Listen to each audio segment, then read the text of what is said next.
Queen Elizabeth II, the longest-serving monarch, died at Balmoral, aged 96. Good morning and welcome to Nigeria Now. I have Stella Elisha Dasham with me on the show. And remember, we are live on Facebook and YouTube, and you can send us your comment.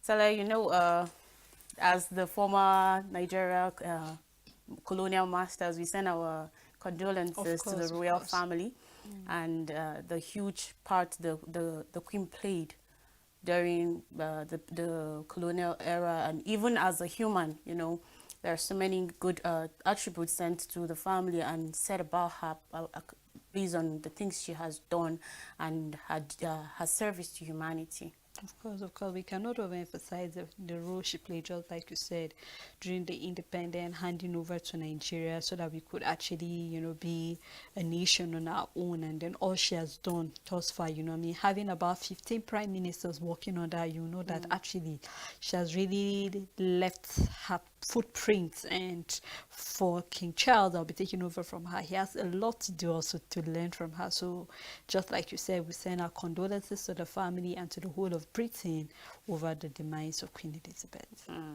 Just like you said, King Charles has a lot to do on his hand. Service to humanity is not easy to deal with a lot of people, and then having to take everybody along. As a good leader, it is expected that you carry people that you lead along, and if they should have the sense of belonging.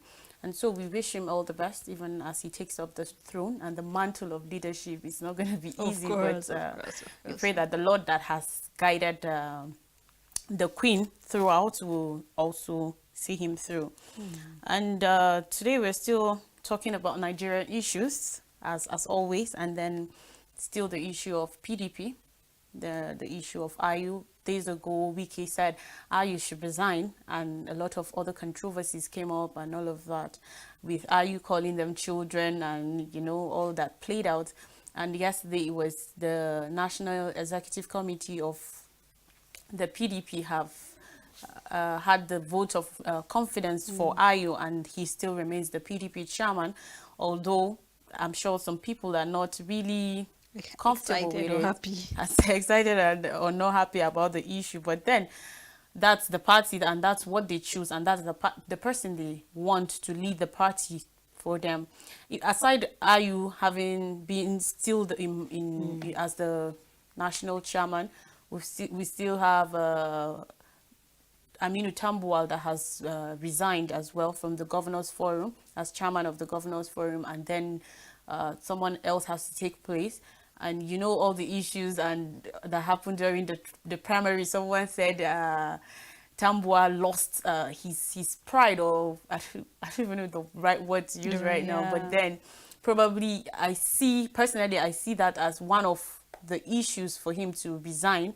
And the PDP has been having a lot of controversies here and there, and a lot of issues going on. Lloyd, if you ask me, I think this PDP crisis, we have overbeaten it, or it has been, it has been given so much attention. That is, for me, that's what I feel. Because if you look at when grown-up men behave like kids, coming back and forth, exchange of words, from the very beginning during the primaries, we saw how everything played out. Even though Wike felt he should have been given the opportunity because he was second, but then it was transferred over to Atiku. And then he said that whoever emerged eventually as a president or as a winner, he was going to give his whole support. But reverse is the case. We're seeing it after the whole issue. We keep seeing talks going back and forth. I don't want to be the number 2 citizen. And even when the board of trustees met, issues like they feel Wike is very arrogant, he's stubborn, and Wike is saying that he was going to make sure that because Ayu called him a child or called them children, he said the children will make you, and some issues coming back and forth. I begin to wonder if a house cannot actually put themselves together. A house divided against itself cannot stand.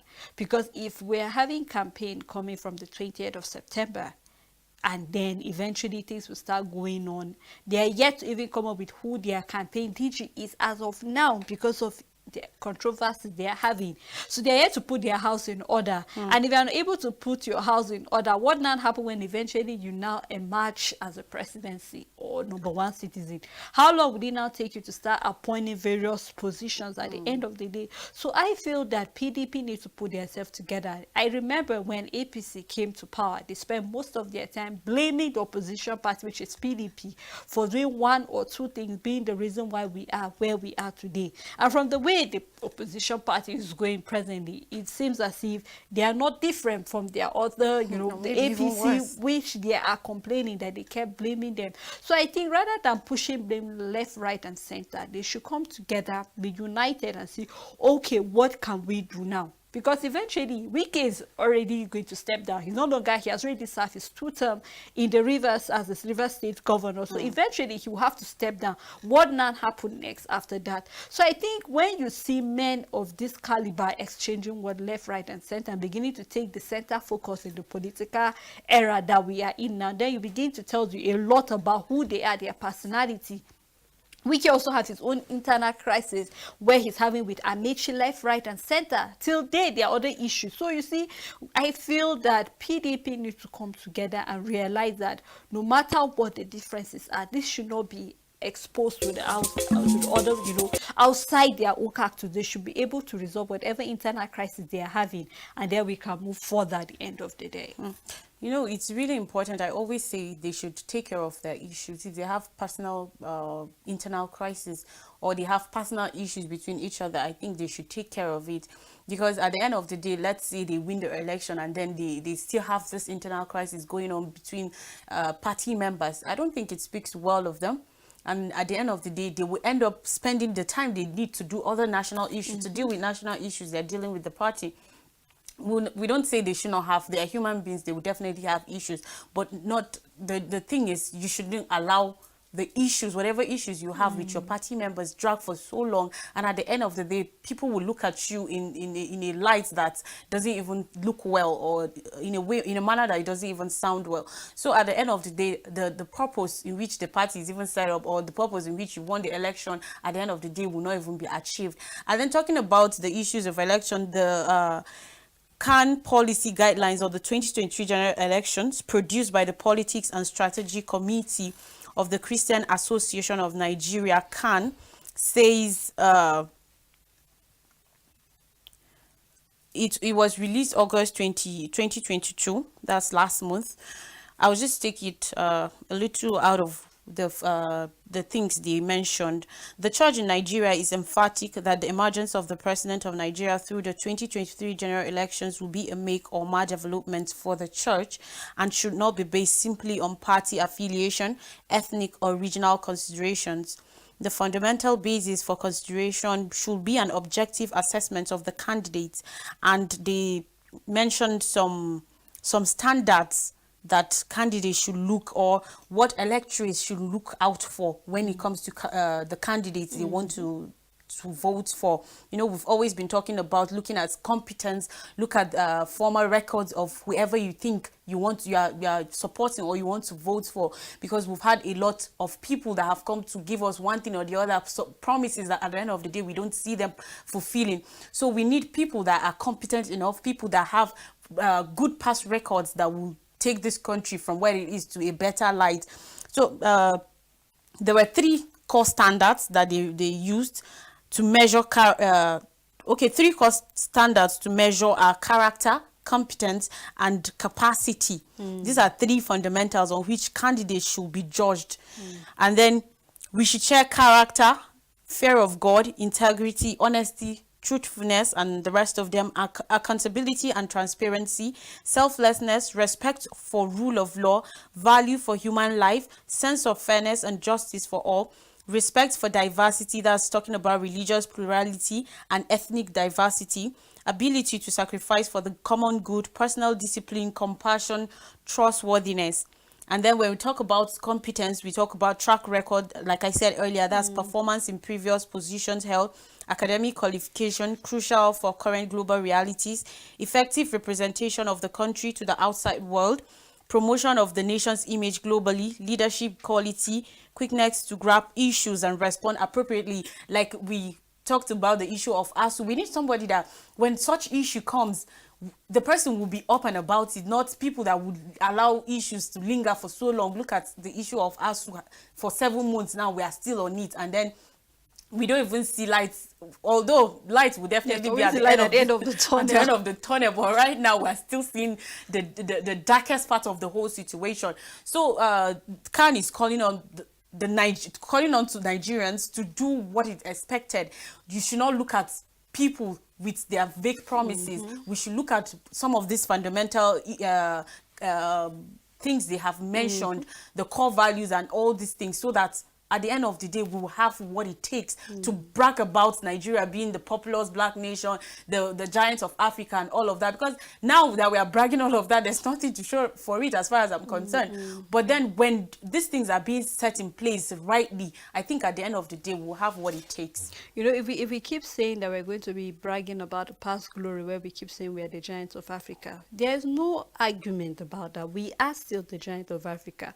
But I think we're yet to discover that. I mean, Lloyd, I don't believe that by now anybody should be told the criteria that is needed to vote any leader. With all the hardship that is going on presently, ASU is still on strike. We're having Pangasa still saying that they're having issues. Ipman already complaining about issues. Our doctors are leaving the shores of Nigeria. And presently, even on the paper this morning, they said that Nigeria is the highest when it comes to monkeypox in Africa. Now you can see that there are a lot of issues pending that we really need to address. So when we're talking about capability, we're talking about accountability, we're talking about people of character, people of honesty, track record, I think this is something that we really, really need to go back. Because as an electorate, if somebody should come out and tell you to vote for me, you need to go back and look at the person's track record. What have you done over the time? If we're going to look at the various presidential aspirants presently, at one point or the other, they have served this nation either as governors or as president or as vice president. So you begin to check, okay, as a governor, what did this person do for his community? Most of these politicians right now that are seeking for your vote, back then they wouldn't even know, they don't even know who you are. But present right now that they are canvassing for your vote, they know every corner in Nigeria. They know every local government, no matter how bad your road is, they will come to seek for your vote. Why? Because that time has come finally. And I think as electorates, it's also time for us to know that, okay, if you are not remembering us now that you need a vote, I think that should serve as a reminder that you know what you need as a nation.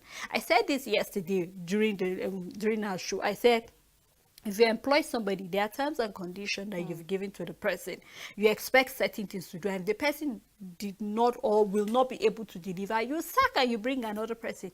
That should be the system of government we should practice in Nigeria. If I should vote you in, and at the end of the day, I can see that you are not giving me anything to take home, I think it's high time I call you back home.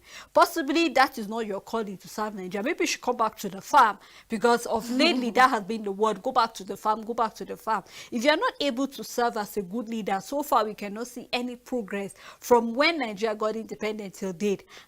If you're actually going to check what have been done, so what have changed. Some of us, we're going to look at the educational sector. Some of the buildings we're having have been there before independence. Till date, nothing has been done about them. So I think this should be an eye-opener for most of us as electorates to know that finally, if I am going to vote for any candidate, these are terms and conditions. I don't have to wait for Khan to tell me these are the things that I need. And we saw it, I think, on Monday or so, what they said, what Nigerians need for any leader that is coming. They talk about the security, they spoke about education. Part of the thing that we listed also was our economy, because our economy is going down every day. Yesterday we saw where we have the oil workers saying that they are going on strike, and they give reasons. If we are losing about 700,000 barrels of oil daily, and then we're yet to meet the the demands of OPEC. Yeah, you know that, Lois, a lot needs to be done, because we are going poor every day. Not to talk about food crisis presently because of insecurity. People cannot even go to their farms. And then I begin to wonder what now becomes of 2023, because lots of people were unable to go to farm. not to talk about the flood that have done so much havoc to houses and farmland. So you can see there are a lot of things that we as Nigerians need to consider. And I believe that we don't need to wait for anybody to tell us that these are the things that are needed. We should know what we need, because people will say they are hungry. They just need the cash for right now. But then what would you now tell generations to come later that because of little 5,000 naira, 10,000 naira, you sold your vote? I think we should be wiser than that right now, Lois. That's very important. Like, we have to be wiser, and we'll keep telling people out there that we shouldn't the normal way we usually do our campaigns and follow these people blindly. This is not the time for that anymore. We've grown past that stage. And then people, sometimes when you hear what people say outside there, you be like, what's wrong with this person? Is it that you're not in Nigeria? Is it that you don't know what is happening? Or, you just be baffled by the kind of things that are coming out from the person's mouth.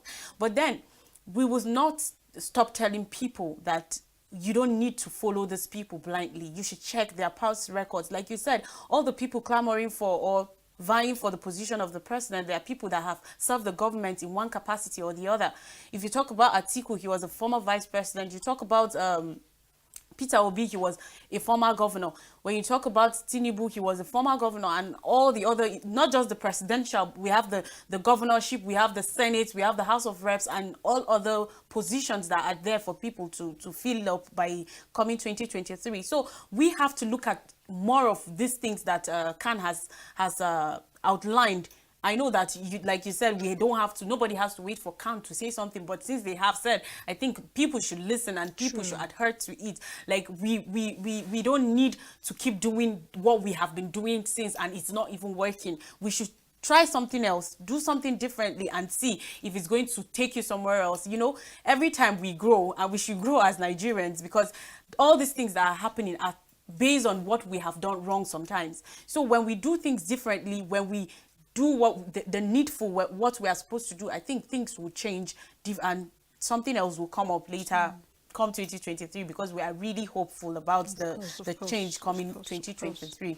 And then, still talking Nigeria issues, there's the issue of still terrorism and insecurity. We've seen that Tukur Mamu was arrested yesterday by the DSS, and his house was raided to check incriminating documents and all of those things. He has been a negotiator of the June 28th, if I'm correct, the train attack in Kaduna Abuja road that happened, and then he was arrested because of some of the illegal things he was doing with the terrorists.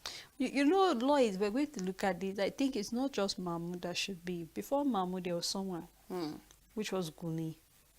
And Mahmoud is an aide to Guni. And over time, people have, raised their observation of why is Guni why is he the middleman between the Nigerian government and this terrorist group? And eventually, the terrorist group said categorically that they trusted him because they do not trust the Nigerian government. And I remember when Gumi was bringing some of the demands that this terrorist group were bringing, one of which they said they needed a ministry where we can have cattle breeders or cattle ranching, whatever ministry, which was one of those criteria. And I remember the federal government saying they cannot bow down to, threats or demands coming from this terrorist group. Eventually, before Gumi now, being the aide to being the aide to Gumi, finally took over to be the negotiator. And so far, he was able to do justice. I mean, we keep seeing badges by badges of some of these Kaduna, Abuja train victims that were being attacked. Some of them have been released. Till date, we're still having some of them still in this captivity. Now, this will now bring to mind, why will the terrorist group begin to trust someone like that? What is your share? Because these are concerns Nigerians will be raising. What is your share, or what do you get out of the negotiation that you do with this terrorist group at the end of the day?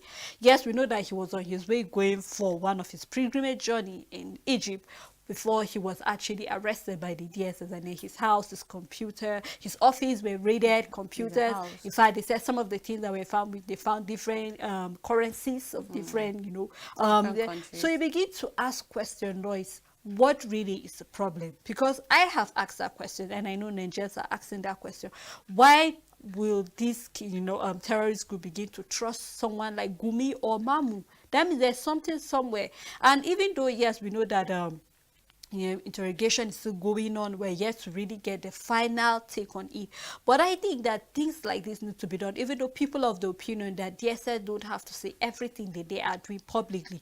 But I think that Nigerian, part of the things that Carl said we should ask about accountability.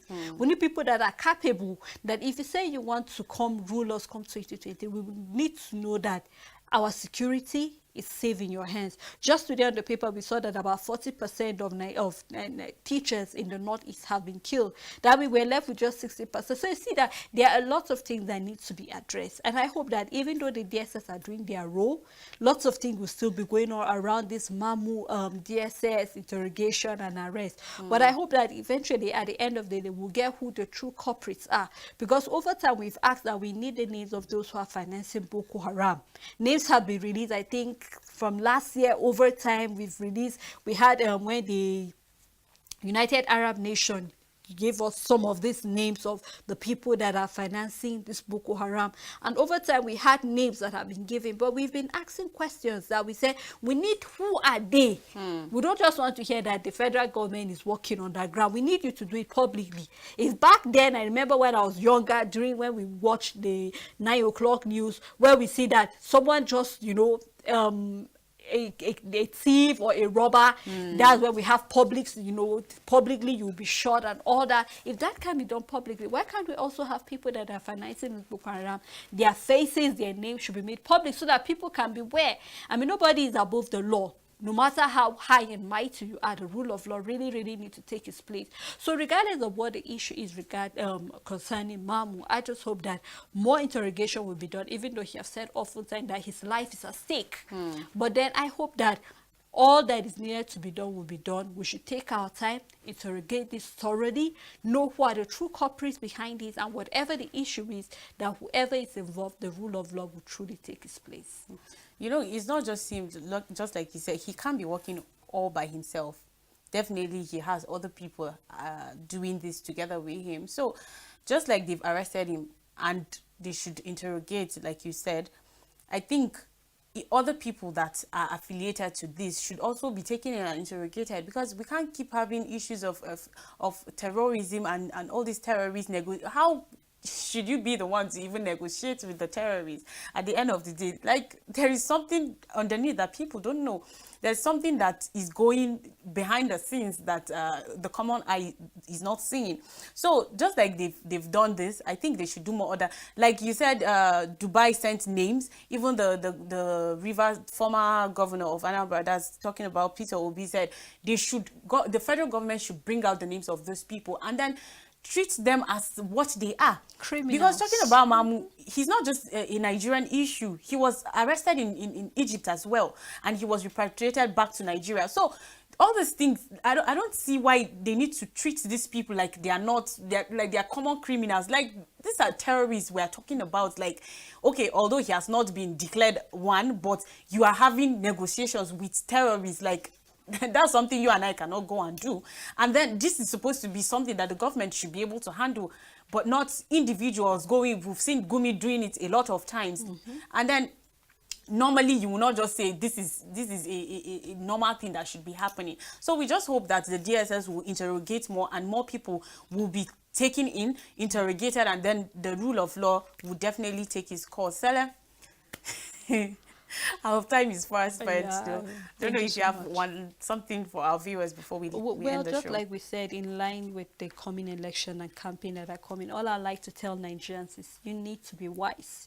You need to be very, very wise. We already know what we want as Nigerians, so not let anybody deceive you into taking or believing a lie, because you already know what the truth is, and the truth will set us free. The truth will set us free. We should not believe in lies. The ball lies in our court. We have all it takes to have good government in place, because we are the electorate and we have our voters card. If you haven't gotten yours, you should try and do so, because 2023 is just by the corner. Thanks for staying with us. And I still remain Lois Strike. I had Sele Elisha Dasham with me. Have a blessed day and then a blessed weekend.